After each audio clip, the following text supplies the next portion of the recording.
Assalamualaikum warahmatullahi wabarakatuh. Wilujeng tepang dangu deui sareng kince. Alhamdulillah kanggo dinten ayeuna tiasa nepangan deui.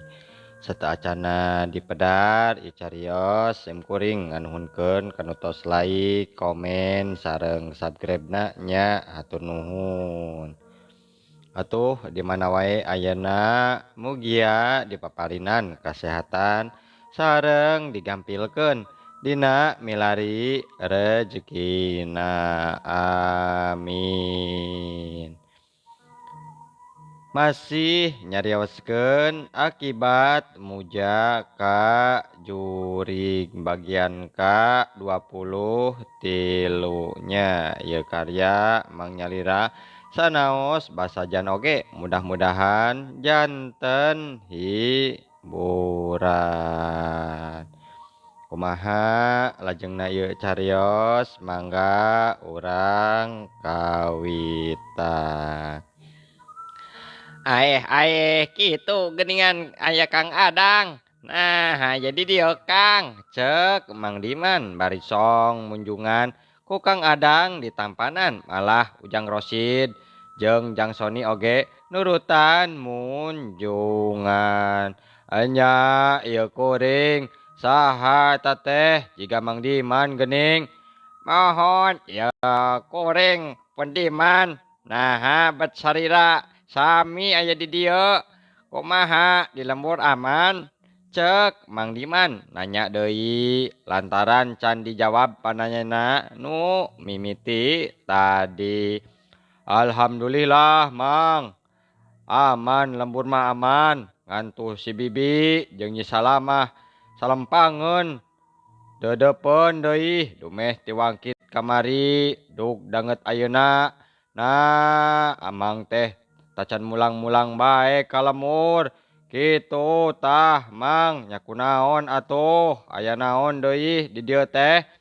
Eueuh, sumuhun ku sim kuring teh tos kasawang ti anggalna pasti. Pun bojo katut pun anak bakal salempangeun sareng dedepeun dumeh sim abdi teu enggal-enggang mulang ka lembur. Indit ngadon amplang-amplangan kieu margi panjang lalakona ieu teh Mang. Pangna teu enggal wangsul teh nanging keun we ku sim abdi wang pedar wae lalakona nya paminyal se. Ayeuna mah omat istri sareng murang kalih punten pangnyangkalakeun we. Maksudna teh mantosan sim kuring nyangkalak eta istri. Da moal kumaha ieu atuh bawan bade diangget tameng wungkul ieu teh. Akang can ngarti. Nah, naon sababna deui bet ieu teh pada ngakalakeun jeung naon dosa kasalahanana. Sumuhun jadi kieu yeuh saresna mah Kang Adang. Pangna eta istri alias Nyi Itoh bade dicangkalak bongana tuh da. Juha carogena Nyi Itoh teh teu jujur. Sarta hirupna mahiwal tinu lain. Tah sugan we atuh jeung sugan. Istrina mah tiasa diandalkeun. Buka musiah nu sabenerna. Juha teh nya munjung atawa henteu. Margi warga nu ayeuna teh nuju ngayakeun tindakan ka Juha. Margi aranjeunna tos gaduh kasangkaan yan Juha munjung. Tah ari abi ieu teh bingung masih cangcaya atanapi kirang yakin sieu nyalahan. Matak eta wae pamajikan Juha teh wayahna kedah beunang dicangkalak. Sangkan Juha daek nyerah ngaku nu sabenerna manehna munjung atanapi henteu tah kitu. Oh, baru kitunya. Pantesan atuh. Mohon Kang, margi pamit kieu carana mah abdi teh meunang jawaban pasti. Sabab abdi boga perkara pribadi jeung Juha teh duh sabarna Mamang. Oh, gitu. Tapi Kang, geus apal kuring ge teh si bibi naon perkara nu sabenerna matak ayeuna ku akang aya di dieu teh lantaran saja nyusul Mang Maman sieun Mang Diman sieun kumaha onam ceuk Jang Adang kituna teh tatanya geus kitu Nyi Itoh ngadenge obrolan Mang Diman jeung jelema nu ngakukeun Kang Adang jadi reuas tur antukna nekad rek lumpat bari mangku budak ninggalkeun eta patempatan embung ari di cangkalak mah komo nepi ka beunang sabab mun nya Itoh beunang di cangkalak dirina embung batus Rusiah ngeunaan salakina nu memang munjung jeung sieun ku Mang Diman lantaran rumasa salah sabab salakina pernah ngawadalkeun nu jadi anakna nya geus kitu mah Itoh ningali kaayaan jeung balangahna jalma-jalma nu aya di dinya sarta rek ngumpulkeun tanaga rek lumpat sataker kebek tur saenggeus tanagana cukup pikeun lumpat harita Itoh teh lumpat tarik ngan atuh orokaya Jang Rosid jeung baturna Kang Adang kaburu sadar kana kaayaan jeung ngarti kudu naon nu rek dilakukeun satarikna oge lumpat atuh Itoh bari pangawakan awewe atuh sakedeung oge geus kasusul katambah manehna make baju gamis jeung bari mangku budak ngajadikeun lumpatna asa kara ragok atuh geus kitu mah daek teu daek Itoh teh direjengan kuduaan sarta budak direbut ku Jang Soni Kang Adang jeung Mang Diman tembong nyalampeurkeun ka hareup Mang Diman bungah sabab Jang Rosid teh jeung tatanggana bisa nyusul anu lumpat kabur kalayan hideung tanpa kudu diparentah heula ae Nyai wayah nya kudu narima kana kanyataan bongana make rejeng kabur sagala atuh dadi weh padang-wadang ngudak jeung ngarejengan padahal mah tong kitu Nyai da ku Emang ge moal dikukumaha ieu Itoh teu nembalan ngajeng teu wani barontak nalika dicangkalak ku jelma limaan sarta leungeunna ditalian ku tali anu liat tina bahan tambang jeung jigana Itoh teh geus eueuh deui harepan pikeun bisa leupas tina cangkreman eta 5 urang jalma matak langsung harita ngomong bari dumareuda nyaritakeun kaayaan salaki nu memang bener munjung sarta kungsi ngawadalkeun budakna Mang Diman nyaeta Jang Itoh. Ampun Mang Diman, ampun. Ayeuna mah kuring teh siap narima naon wae hukuman ti anjeun, tapi omat atuh ari salaki kuring mah kudu dilepaskeun. Tong dikukumaha nya sarta kuring siap tanggung jawab kana kasalahan salaki kuring.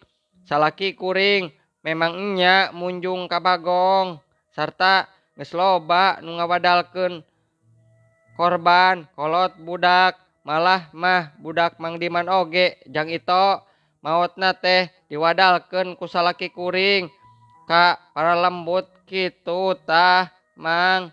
Jadi sakale deui hampura kuring Mang, hampura cek nya Itoh meni ngalengis. Masalah eta mah kan bae antep. Kan engke di ditu wae lah kumahanya. Bogoh babari ngawadalkeun teh maneh. Lamun lain awewe ditampiling sia. Geus Mang. Tenang heula tuh, sabar.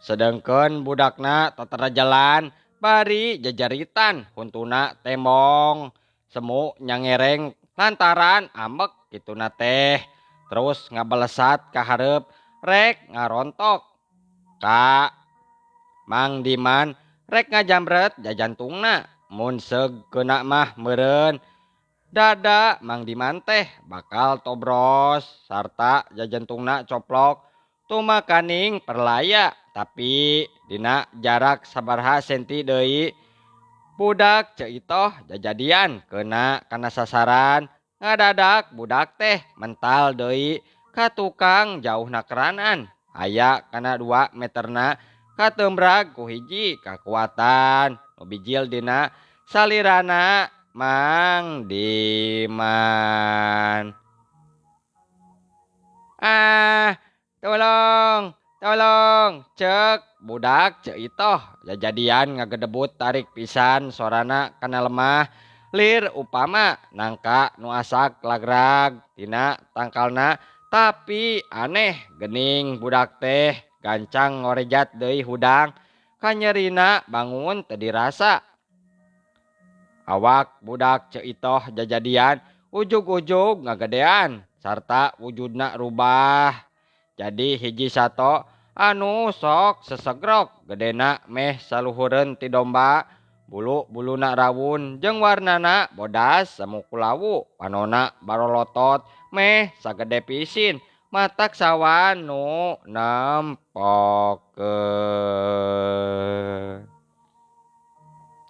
ningali kitu mah Mang Adang jeung nu sejena mating rareuwas kabur nyarumput di nubuni sedengkeun Ceitoh ayeuna mah kakarak sadar deui harita kaget na anakna bet kitu kaayanana mungguh matak teu percaya Ceitoh terus we nyarande kapiyuhan kana tatangkalan nu gede bari teu bisa nulungan nu jadi anakna harita sasambat wae ka dirina. Ma tolong, tolong. Abdi oge teu walakaya Ujang, hampuranya moal bisa nulungan. Jeung kunaon atuh maneh teh jadi kitu. Cek nya itoh nalangsa bari pikiran mah jiga aya nu mawa kasawangan nunggeus kaliwat.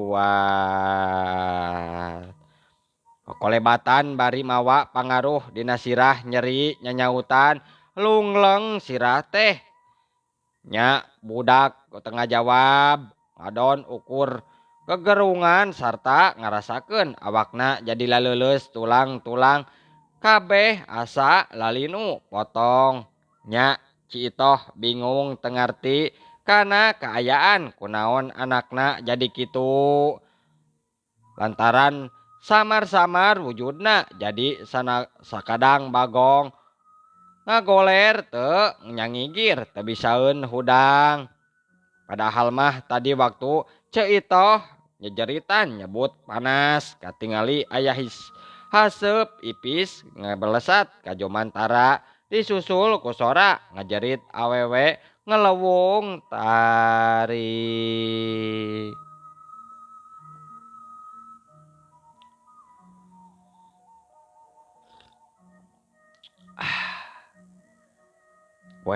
Ku hal eta ngajadikeun kaayaan Ceitoh jiga nu bingung loba ngahuleng jiga nu aya nu dipikainget gerem-gerem sakadang bagong jelmaan anakna terus ayeuna ngagerem bari hudang arek lumpat deui nubruk ka Mang Diman anu tetep ngajanteng manehna teu gedag bulu salambar reg sakadang bagong jelmaan budak Ceitoh teh col kandeg gerakanana dina jarak 3 lengkah deui ti Mang Diman lantaran aya kekuatan nu mager ka Mang Diman.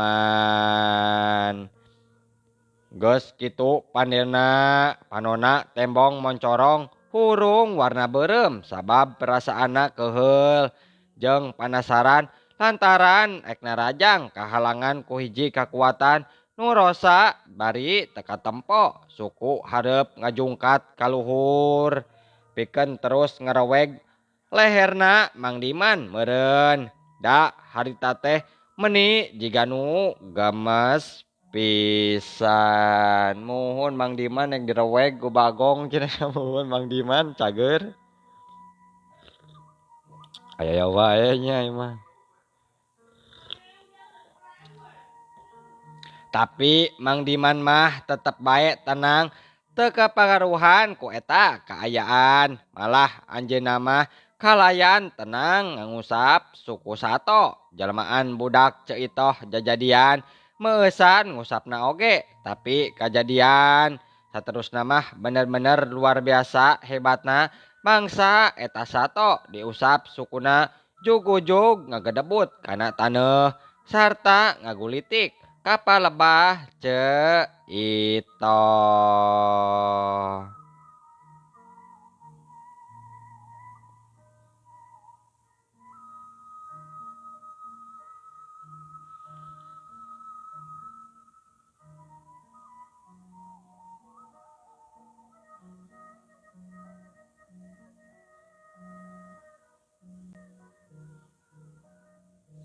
Tapi barang rek nepi harita budak jajalamaan tea katembrag ku kekuatan nya karasa panas nyanyautan atuh harita manehna terus gogo waka tobat panas panas aduh ampun ampun panas panas aduh panas ieu panas cek jelmaan budak bari dua leungeunna nutupan liang ceuli sedengkeun ari manehna mah sarua huntuna ge tembong semu nyengereng deui lantaran ambek ka Mang Diman terus ngabalesat deui ka hareup rek ngagorontok badan Mang Diman sarta rek ngajamret jajantungna.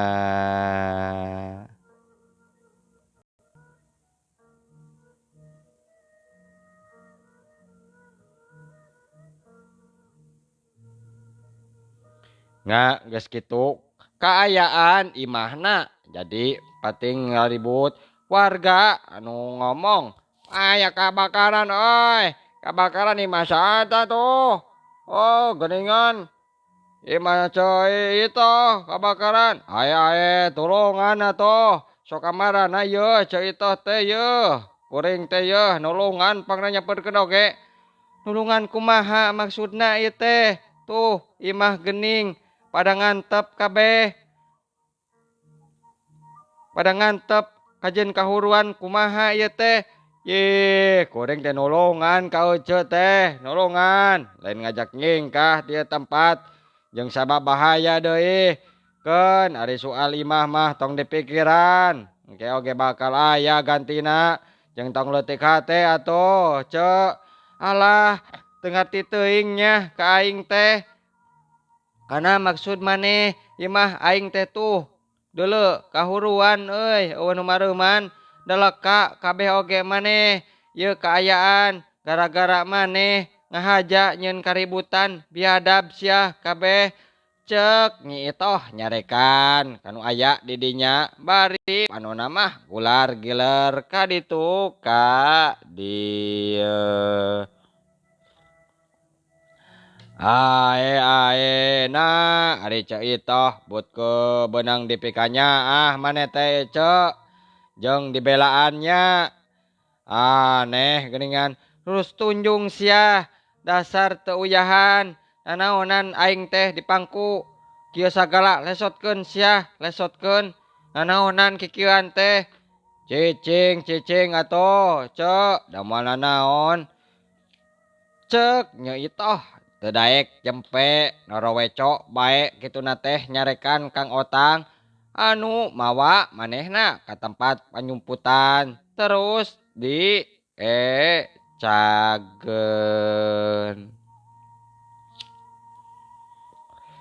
halik sia nanaonan maneh teh puas maneh ayeuna namanya yang sarakeun kana kahirupan aing teh salaki aing di kakaya kieu imah aing kahurukan nepi ka rata kieu geuning jeung lemah teh ieu pasti gara-gara maneh sakabeh khususna maneh sia teh Diman si Diman jalma nu geus mangaruhan ka warga ieu lembur nyeun tindakan ka keluarga kuring. Ayo ce mah teu pisan-pisan teu pisan-pisan ce ulah sok salah sangka ce justru sabalikna euceut teh kudu nganuhunkeun ka Kang Otang ieu tuh anu ngabantu teh saha tuh malah kuring sorangan sarua geus dibantu ku Mang Otang lantaran geus mere nyaho ngeunahan juha nu sabenerna ieu teh ayeuna euceut sarua kudu kitu jeung lain nyarekan nurungan ieu teh aneh euceut mah cager euceut bener pisan ce bener naon nu dilisankeun ku Mang Diman teu salah da kitu buktina ge kitu kitu kanyataanna sok ayeuna mah euceut teh geura sadar anggur mah ieu geura tobat kanu kawasa sangkan hate bersih teu hayoh wae dikawasa ku hawa nafsu iblis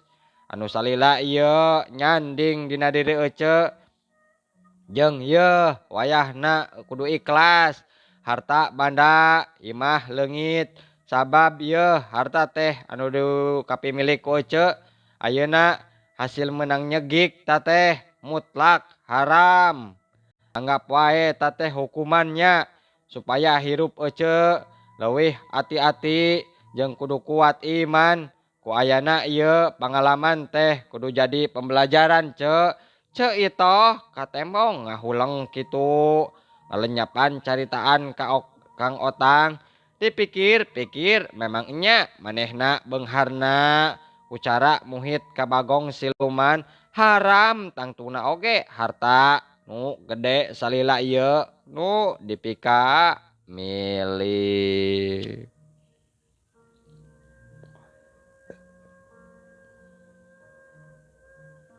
Cek itoh ningali kaayaan salaki teh tetela geus rubah jadi sakadang bagong pun kitu deui anakna leuwih ti kitu kabayang kumaha goncangna hate nyi itoh dina waktu harita Kang Otang geus kitu mah kadenge nyarita deui dumeh cek itoh ngadon ngahuleng wae cek kasaksi meureunnya ku oge kalayan jelas tuh tingali cek kaayaan salaki teh tuh jadi kitu nah erek euceut teh jiga kitu tingali nu jadi anak sarua jeung yeuh kudu omat euceut teh kudu ngarti anak euceut nu kalima mangrupa titisan ti bangsa siluman nya dina waktu hiji teh bisa nyelakakeun kana nyawa euceut sorangan ayeuna mah geus bebaskeun wae cek ulah sok diinget-inget ari salaki euceut ka mana atuh anu sabenerna salaki euceut mah aya di penjara di negara siluman ti baheula oge cek sarta jadikeun sasak manehna kudu aya nu mampu nyokotna ka ditu cek Kang Otang ngajawab pananya cek itoh jiga nunggeus nyaho wae kaayaan nu sabenerna anu ngarobrol pating ngararenjag atuh nalika aya sora ngabeledag tarik pisan pungguh mata ngendeurkeun jagat horeng geuning si pancor awakna ngabeledag ancur sarta jiribna robah jadi sagulung haseup laju ngablesat kajoman tara dituturkeun ku sora awewe ni ngajerit maratan langit ngoceat maratan jagat dibarengan ku ngagelebugna angin puyuh. Ieu emat ieu tong tinggalkeun emat jalu cek nya itoh atuh guguh nunya rumput oge pating ngararenjag deui lantaran nambahan kakagetna tapi kituna teh teu lila ceuk itoh pada mayang awakna ke tempat nu leuwih aman kusabab kapiuhan jajad nyajuha nunggus robah jadi sakadang bagong ayeuna mah teu bisa usik malik deui harita oge miru ngiles tanpa lebih ilang tanpa karana robah jadi haseup terus ngapung kajoman tara.